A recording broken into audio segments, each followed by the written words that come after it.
नमस्कार विद्यार्थियों, आपके अपने YouTube चैनल आरपी कटारिया पर एक बार फिर से आपका हार्दिक अभिनंदन स्वागत।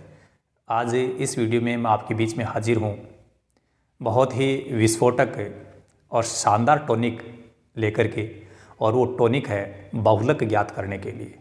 हमने एक ऐसा टॉनिक तैयार किया है 3 प्रश्नों के का, कि जिस 3 प्रश्नों का टॉनिक वो जो कैप्सूल है, जो भी विद्यार्थी अच्छे से टाइम पे ले लेगा उसको बहुलक वाले पर्सन में किसी भी प्रकार की तकलीफ नहीं होने वाली है।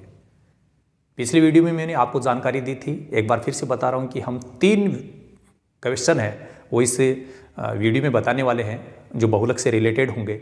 और आप देखेंगे कि आज के बाद, इस वीडियो को देखने के बाद, जब भी बहुलक का प्रश्न आपके सामने होगा वो प्रश्न ध्वस्त होगा और आप लोग जीतेंगे, आप लोग आगे बढ़ेंगे। और इसी आशा और विश्वास के साथ हम भी आगे बढ़ते हैं। अब लेकिन अभी तक जिन व्यूवर्स ने हमारे चैनल को सब्सक्राइब नहीं किया है वो ज़रूर सब्सक्राइब करें, ताकि आने वाला जो वीडियो है सबसे पहले आप तक पहुंच पाए। वीडियो के लिए लाइक कमेंट कीजिए, अच्छा लगे तो शेयर भी कीजिएगा। चलिए, पहला प्रश्न इस वीडियो का ये है कि निम्न बंटन का बहुलक ज्ञात कीजिए। तो यहाँ बहुलक ज्ञात करना है अपने को, लेकिन ये जो आंकड़े दिए गए हैं वो एक टाइप से अव्यवस्थित आंकड़े हैं, या मैं ये कहूँ कि अवर्गीकृत है। कोई इनके बीच में विशेष गैप नहीं है, न कोई इनका कोई विशेष सीक्वेंस है, न कोई क्रम, आगे पीछे जो भी मर्जी है वही दे दिए। तो इस टाइप के डाटा जब आपको दिए जाएं और आपको कहा जाए कि इसका बहुलक क्या है, तो बहुत ही आसानी से आप बता पाएंगे। इसके लिए करना क्या है, बहुत सिंपल तरीका है कि सबसे पहले 3 आ रहा है तो आप 3 लिख दो, और ये 3 कितनी बार आ रहा है यहाँ आप चेक कर लो। 1 बार आ रहा है यहाँ, ये 2 बार, तो 3 केवल 2 बार आ रहा है। फिर उसके बाद में यहाँ 5 आ रहा है तो 5 लिख दो। 5 कितनी बार आ रहा है चेक कर लो, 1 ही बार आ रहा है। फिर यहाँ 7 है, 7 कितनी बार आ रहा है चेक करो, सब जगह 1 ही बार आ रहा है। फिर यहाँ 4 आ रहा है, 4 कितनी बार आ रहा है काउंट करो, 1 2 3 बार आ रहा है। फिर 2 आ रहा है, 2 कितनी बार आ रहा है, सब जगह चेक कर लेना, भूल मत जाना। 2 1 बार आ रहा है। फिर 4 आ रहा है, 4 की हम बात कर चुके हैं। 3 आ रहा है, 3 की बात हो चुकी है। 4 आ रहा है, 4 की बात हो चुकी है। एक बार फिर बता दूं, पहले तो आप इनको लिख लो कि आपके पास में कौन आ रहा है। 3 आ रहा है, 5 आ रहा है, 3 5 7, 3 5 7। फिर 4 आ रहा है, 4 लिख दो। 2 आ रहा है, 2 लिख दो। फिर हमारे पास में 1 आ रहा है, 1 लिख दो। देखिए 1 कितनी बार आ रहा है यहाँ पर, 1 बार, ऐसा ही है। फिर से चेक कर दो, जल्दबाजी मत करना। 3 कितनी बार आया इसमें, 2 बार।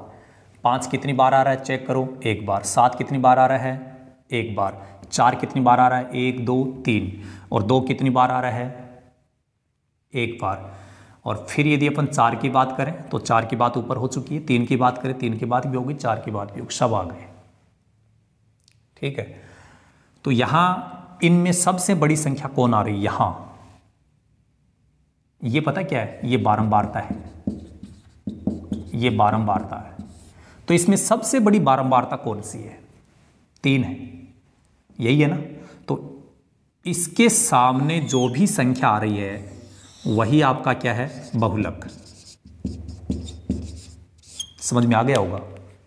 पहले हमने ये देख लिया कि कौन सी संख्या कितनी बार आ रही है, और जितनी बार वो संख्याएं आ रही है वो क्या चीज़ है, बारंबारता। इसमें सबसे बड़ी जो बारंबारता है उसके सामने की जो भी संख्या आ रही है, ये 3 बहुलक नहीं है, ये तो बारंबारता है। इस बारंबारता के सामने जो संख्या आ रही है वो आपका बहुलक है। ये लीजिए आपका पहला प्रश्न। और ऐसा आसान है प्रश्न, लेकिन इम्पोर्टेंट है। कॉम्पिटिटिव लेवल में ये एग्ज़ाम में अक्सर से पूछे जाते हैं इस टाइप की चीज़ें, जो जनरली मिक्सअप एग्ज़ाम होती है। मिक्सअप एग्ज़ाम का जैसे मान लीजिए कोई फर्स्ट ग्रेड की एग्ज़ाम दे रहा है तो उसमें कुछ क्वेश्चंस आते हैं मैथ के, और उसका जो स्टैंडर्ड वो कोई ज़्यादा हाई नहीं होता है, क्योंकि वहाँ पर फर्स्ट ग्रेड के लिए पहला जो पेपर होता है उसमें सभी सब्जेक्ट वाले टीचर एग्ज़ाम देते हैं और सबको वो क्लियर करते हैं, वो प्रश्न करना चाहते हैं। तो मैथ वाले जो प्रश्न है वो इस टाइप से दिए जाते हैं कि वो हर जो फैकल्टी का स्टूडेंट है या एग्ज़ाम दे रहा है वो उसको हल कर सके।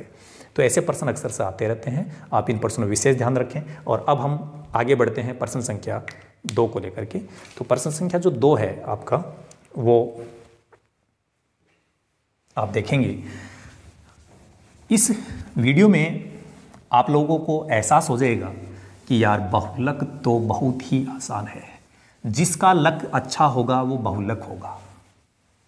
और लक किसका अच्छा होता है? जो सबसे ज़्यादा बार आता है। जो सबसे ज़्यादा बार आता है वो बहुलक होता है ना। ये सब बातें हैं। तो ये इसके बाद में एक टेबल आप लोगों के बीच में मैं लेकर के आ रहा हूँ और उस टेबल की सहायता में हम बहुलक ज्ञात करेंगे। क्या ज्ञात करेंगे भाई? बहुलक। ये लीजिए आपका प्रश्न संख्या 2 कि निम्न बंटन का बहुलक ज्ञात कीजिए। निम्न बंटन का बहुलक, इस बंटन का बहुलक क्या है? इस बंटन का बहुलक क्या होगा? अब बंटन क्या है वो मैं आपके लिए लिख देता हूं। वर्ग, और यहां लिख देता हूं बारंबारता।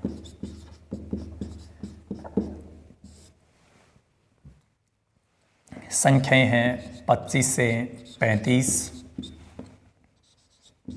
35 से 45, 45 से 55, 55 से 65 और 65 से 75।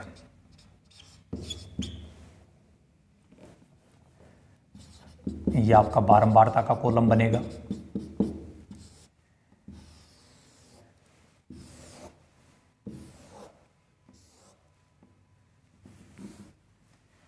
इसमें बारंबारताएं आपको इस प्रकार से दी गई हैं 3, 5, 7,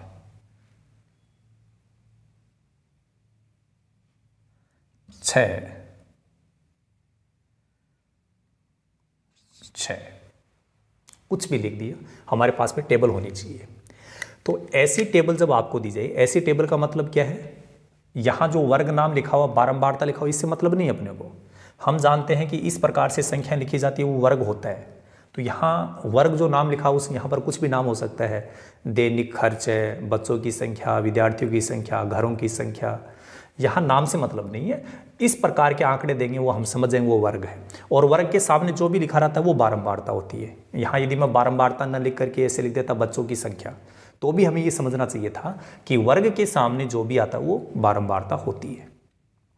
और बहुलक ज्ञात करने के लिए सबसे अच्छी बात है कि इस टेबल के अंदर अपने को अपनी तरफ से कुछ भी नया ऐड नहीं करना है।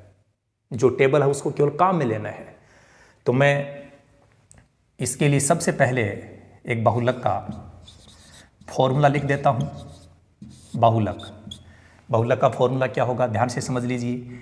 L प्लस के जस्ट सामने बटे का चिन्ह, इसके ऊपर आएगा F1 माइनस F0 बटे 2F1 minus F0 minus F2 और ब्रैकेट गुणा में H। ये आपका फॉर्मूला है। बहुलक बराबर L plus F1 minus F0 बटे 2F1 minus F0 minus F2 into H। जिन विद्यार्थियों की फॉर्मूला याद हो जाता है तो उनके लिए तो बड़ा आसान है, लेकिन नया विद्यार्थी यदि पहली बार इस फॉर्मूले को देखता है, याद करता है, तो उसे मिस्टेक हो जाती है। और किसी विद्यार्थी से मिस्टेक नहीं हो उसका इलाज भी हमारे पास में है। और उसके लिए मैं आपको बता रहा हूँ कि ये सूत्र जब आप भूल जाएं तो कैसे बनाएं, ये भी बता रहा हूँ। ये सूत्र कैसे बन रहा है, आप इसको ऐसे बनाना, L तो याद रह जाएगा, इसमें ज़्यादा दिक्कत नहीं आएगी। ठीक है। अपने को ऊपर 2 बार F लिखना है। कितनी बार? 2 बार। और नीचे अपने को 3 बार F लिखना है। कितनी बार F? 3 बार। देखो यहां 2 बार F लिखना है, नीचे 3 बार F लिखना है। प्रश्न को समझने के लिए 2 की आवश्यकता होती है, एक तो समझने वाला, एक समझाने वाला। है ना। जैसे आप लोग समझने वाले हो, मैं समझाने वाला हूं, तो हम कितने हो गए, 2 हो गए। तो यहां अपन नीचे लिखेंगे 2। अब देखना गुणा में h भी याद रह जाएगा, इसकी भी दिक्कत नहीं है। दिक्कत ये होती है कि F1, F0, F2 ये जो संख्याएं आ रही है, यहाँ मिस्टेक कर देते हैं। जहाँ F1 होना चाहिए वहाँ हम F0 या F0 की जगह F2 ऐसा लिख देते हैं, तो इसमें मिस्टेक नहीं हो। अब इनके बीच में माइनस लगा दो। मैंने ऊपर 2 बार F लिखा, नीचे 3 बार F लिखा, पहले वाले F के पहले 2 लिखा, इनके बीच में माइनस लगा दिया। और यहाँ हमें एक संख्या याद रखनी है, 10/102। 10/102, 10/102 हो गया इलाज, सूत्र बन गया। कैसे, ये 10 लिखना है, लेकिन 10 कैसे लिखना है, 1 यहाँ लिखना है, 0 यहाँ लिखना है, हो गया 10। और ये बटे की लाइन है ही पहले से। 102 कैसे लिखना है, ये 1 यहाँ लिख दो, 0 यहाँ लिख दो, 2 यहाँ लिख दो, हो गया। अब सूत्र से मैच करके देखो, क्या सूत्र वही है, क्या सूत्र तो वही है। तो आप इसको कंठस्थ अच्छे से याद करें, और यदि याद नहीं हो पाए तो आरपी सर को जरूर याद करें कि सर ने क्या बताया था। मैंने यहाँ पर आप लोगों के लिए एक सिस्टम बना दिया है कि बहुलक का सूत्र यदि हम भूल भी जाएंगे तो हम इसको बना देंगे। ठीक है, सूत्र आप लोगों को सबको समझ में आ गया। और अब हम आगे बढ़ते हैं। प्रश्न को हल करने में ज़्यादा प्रॉब्लम नहीं होगी। देखिए, इसमें एक तो अपने को ये देखना है कि F1, F0, F2 ये क्या है। यहाँ ये जो बारंबारताएं आ रही हैं, इसमें सबसे बड़ी बारंबारता कौन सी है, 7 है। तो इस 7 के सामने आपको लिखना है F1। क्या लिखना है, F1। ठीक है, फिर सुन लो, सबसे बड़ी बारंबारता को आपको F1 लिखना है, और F1 के सामने जो वर्ग आ रहा है उसको ऐसे बंद कर दो। क्यों है मैं बता दूंगा आपको। ठीक है, और F1 से ऊपर जो आ रहा है उसको आप F0 लिखो, और F1 के नीचे जो आ रहा है उसको आप F2 लिखो। फिर बता दूं, सबसे बड़ी बारंबारता को F1 लिखो,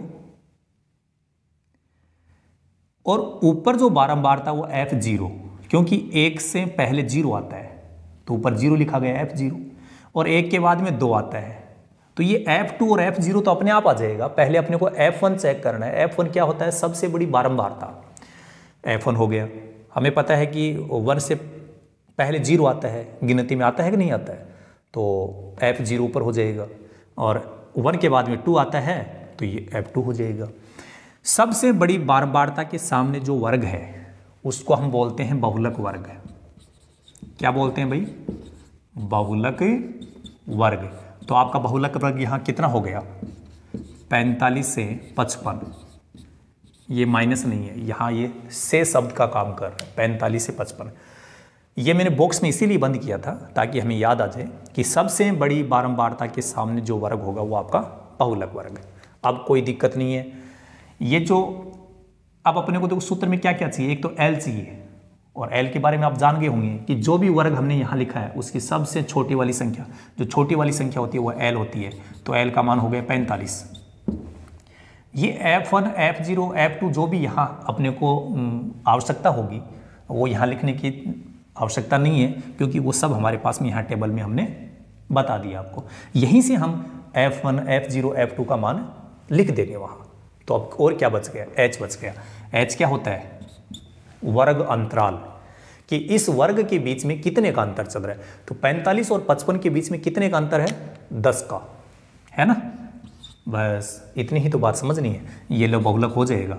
L का मान लिखो 45 प्लस बटे का चिन्ह लगाओ, F1 यहाँ लिखा हुआ है, इसके सामने जो संख्या वो F1 हो गया, ये माइनस F0, ये रहा ऊपर वाला F0 5। ये जो 2 है ये इस F1 के साथ में गुणा है, तो यहां लिखेंगे 2 गुणा, फिर F1 का मान 7 माइनस F0 का मान, यहां से देख लेना F0 का मान 5 ही है, 5 माइनस F2। F2 का जो मान है कितना है यहाँ 6, तो यहाँ लिख दो 6 और गुणा H का मान यहाँ लिखा हो 10। एक बार फिर सुन लो, L का मान F1, F0, F2 और H इन सब का मान आराम से देख करके यहाँ लिख दो, जल्दबाजी मत करना, क्योंकि आपकी थोड़ी सी भी लापरवाही है बहुलक का प्रश्न गलत करवा सकती है, और थोड़ी सी भी सावधानी आपने रखी तो ये आराम से हल हो जाएगा। चलिए आगे बढ़ते हैं। 45 प्लस 7 में से 5 घट रहा है तो 2 बचेगा। नीचे देखो 2 पहले से गुणा होगा 14, और माइनस, कौन सा माइनस, ये। अब ये जो आगे दोनों संख्याएं आ रही है इनको आपको यहां जोड़ के लिखना है। अब कई बच्चे क्या करते हैं, ये माइनस लगा देते हैं और 5 में से 6 घटा देते हैं। नहीं, ऐसा नहीं करना है। ये दोनों संख्याएं माइनस की है। कैसी है? माइनस की। और इनको जोड़ना है। क्या करना है? जोड़ना है। दोनों एक जैसे होते हैं ना, वो जुड़ जाते हैं। जो भी दोनों एक जैसे होते हैं, दो राशियां एक जैसी हैं, वो जुड़ेंगी। क्लियर बात है। चाहे वो प्लस प्लस है, चाहे माइनस माइनस। एक बात बता दूं, मैं ये कहूं आपको कि इसका उत्तर कितना आएगा। मैंने ये नहीं कहा आपको कि जोड़ो घटाओ, कुछ नहीं कहा ना। मैं तो कहूं इसका उत्तर बताओ। आप फटाफट बता दोगे 5, क्योंकि मैंने यहां लिख दिया जोड़ना है। अब मैं कहूं कि आपने जोड़ा क्यों? बोल सर आपने प्लस लगा रखा है। अरे ऐसा नहीं है, प्लस लगा रखा है इसका मतलब जोड़ नहीं है। इसका मतलब देखो, समझो, यहां 3 तो प्लस का है, लेकिन ये 2 है, ये भी किसका है? प्लस का ही है ना। एक जैसा चिन्ह होता है तो वो हमेशा जुड़ता है, और ये दोनों प्लस के हैं तो उत्तर भी किस में आता है? प्लस में आता है। तो ये दोनों संख्याएं माइनस की है तो माइनस तो लगाना है, लेकिन इन दोनों को जोड़ के लिखना है। 5 और 6 11 है, ये ध्यान रखना है। इसमें से इसको घटा मत देना, नहीं तो आपका लक खराब हो जाएगा, बहुलक कहीं और चला जाएगा, बहुलक हाथ नहीं आएगा फिर। ये ध्यान रखना है। चलो आगे बढ़ो। 45 प्लस 2/14 में से 11 घटाना बड़ा आसान है। 3 गुणा 10, ये 10। यहाँ ये जो 3 है उसको यहाँ काट सकते हो, यदि कटे तो यहाँ पर भी काट सकते हो इस 3 को। अब नहीं कट रहा है तो ये 10 है, ये यहाँ गुणा हो जाएगा इस 2 से, तो मैं यहाँ लिख देता हूँ इधर 45 प्लस 2 को अपन 10 से गुणा कर देंगे तो ये हो जाएगा 20/3 ही रहेगा। ये नीचे वाली संख्या किसी के साथ गुणा नहीं होगी, ध्यान रखना। नीचे वाली संख्या इससे कट सकती है, इससे कट सकती है, कट तो सकती है, गुणा नहीं होगी, ये बटे में यही रहेगी। अब 20 में 3 का भाग लगा दो। 3 का भाग यहाँ कितनी बार जाएगा? 6 बार। आगे कोई अंक नहीं है तो अपन पॉइंट लगा दो, और यहाँ 0, फिर 6 बार जाएगा, फिर 6 बार, तो ये जाता ही रहेगा। मैंने 3 अंकों तक भाग लगा दिया। यदि इस अंक को छोड़ना चाहते हैं तो छोड़ने का नियम है। जिस अंक को छोड़ रहे हैं यदि वो 5 है और 5 से बड़ा है तो पॉइंट से पहले वाली संख्या है वो 1 बढ़ जाएगी, उसमें 1 जुड़ जाएगा। तो ये 6 ना लिख करके ये लिखा जाएगा 6 7। तो इसका उत्तर हो जाएगा 45 प्लस 6.67। दशमलव से पहले कौन आ रहा है? 6 आ रहा है। 6 को जोड़ दो 45 में, ये हो गया 51 दशमलव, और दशमलव के आगे जो भी है उसको ऐसा कैसा लिख दो। ये आपका हो गया बहुलक। क्या हो गया भाई? बहुलक। तो आपको समझ में आया होगा, और मैं चाहता हूं कि इस टाइप का हम एक पर्सन इस वीडियो के माध्यम से और कर लें, ताकि बहुलक में किसी भी प्रकार की आपको हेजिटेशन नहीं हो, आप आराम से उस बहुलक वाले पर्सन को हल कर पाए। तो चलिए अगला प्रश्न भी हम इसी टाइप का एक प्रश्न और देखते हैं। मैं ऐसा करता हूं कि इसी टेबल को काम में ले लेता हूं, क्योंकि मेरे पास में बनी बनाई टेबल है। ऐसा कौन सा इंसान है जिसके पास में बना बनाया मिले और वो काम में ना ले? ऐसा तो कोई है नहीं। तो मैं भी ऐसा नहीं हूँ। मेरे पास में टेबल बनी हुई है तो मैं उसी को काम में ले लूँगा, डाटा चेंज कर दूंगा, ठीक है। लेकिन बात हम आपको एक बार फिर से समझाएंगे, एक बार फिर से हम आपको बात समझाएंगे। समझ में आ रही बात? बहुलक का सूत्र भी बताएंगे। हाँ, सब बातें आप आराम से कर लोगे। यहाँ संख्याएं लिख रहा हूँ मैं 0 से 20, 20 से 40, 40 से 60, 60 से 80, 80 से 100 और 100 से 120। अब इस टेबल को मुझे थोड़ा और बढ़ाना है, कोई फर्क नहीं पड़ेगा, ये लो बढ़ा दिया। ये आप नाम देखने की ज़रूरत नहीं है, नाम तो आपके पर्सन में जो भी आ रहा है उसको लिख दो बस। ये तीसरा पर्सन है, इस बंटन का बहुलक ज्ञात करना है। इस नाम से कोई मतलब नहीं है, जो भी लिख दो, लेकिन आप पहचान लो कि यहाँ जो लिखा हुआ वो क्या है, वर्ग है। 0 से 20, 20 से 40, ऐसा जब भी कहीं भी आता है ना वो वर्ग है। और वर्ग के सामने जो भी मैं लिखूंगा वो क्या होगी, बारंबारता। बोल सर आपने लिखा है ना बारंबारता, नहीं, लिखने से नहीं है, यहाँ तो मैं और कुछ भी नाम लिख, इस नाम से मतलब ही नहीं है। आपको समझना ये है कि वर्ग के सामने जो भी आएगा वो बारंबारता होगी, ठीक है ना। तो यहाँ कुछ बारंबारताएं हम लिख देते हैं, 10, 35, 52, 61, 38, 29।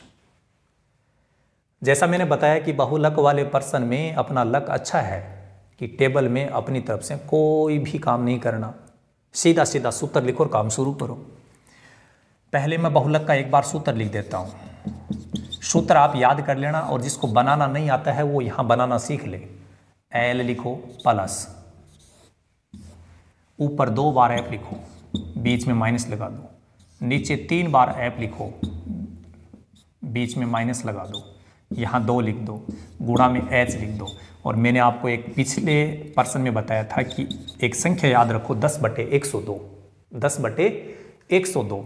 तो ये जो ऊपर 10 है वो कहाँ लिखना है, ऐसे लिखना है, 1 यहाँ लिख दो, 0 यहाँ लिख दो, हो गया ना 10। ये बटे की लाइन पहले से है।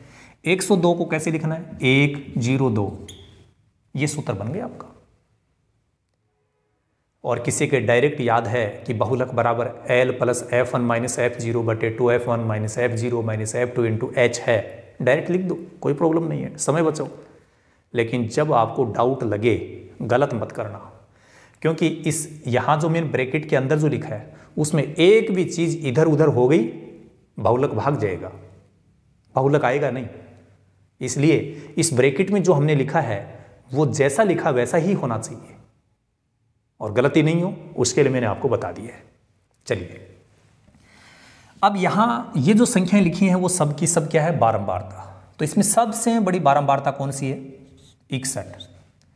सबसे बड़ी बारंबारता होती है वो हमेशा F1 होती है, और इसके सामने ये आपका वर्ग है, बहुलक वर्ग। एक काम तो ये कर दो, सबसे बड़ी बारंबारता को F1 लिख दो, उसके सामने जो भी वर्ग आ रहा है उसको बॉक्स में बंद कर दो, ताकि अपने को याद रहे कि मुझे इसको काम में लेना है, ठीक है। ऊपर जो आएगा 1 के ऊपर 1 से पहले 0 आता है, इसलिए इसको F0 लिखेंगे, और इस 1 के बाद में 2 आता है तो इसको लिखेंगे F2। अब यहां देखिए ये जो मैंने लिखा है 60 से 80, सबसे बड़ी बारंबारता के सामने जो वर्ग है वो आपका क्या है, बहुलक वर्ग।